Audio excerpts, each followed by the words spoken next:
This is the finger ring which is bent from the down below. See, there is a lot of bend.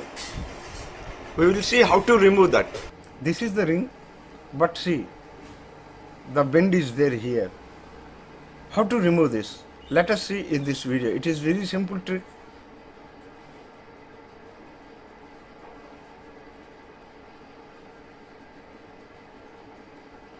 There is a bend here. We will remove it.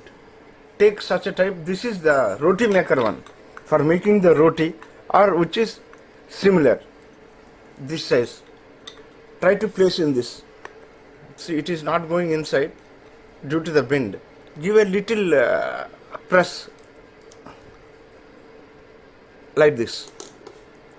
After that, place in this. After placing, say, take such type of thing. Take such type of thing and hit it.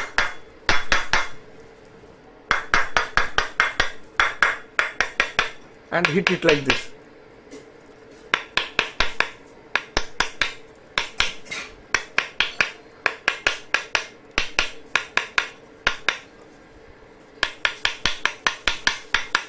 If such type of thing is not available, anything, hit it gently.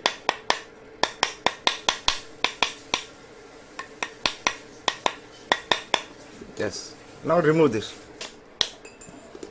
Now see, it is full round. Now I am wearing this, it is gone. There is no bend. Full round, like this ring. It is full round. See. One simple trick. Just 30 seconds. You can wear it simple. That's all. Done. I hope this video is useful. Let us meet again.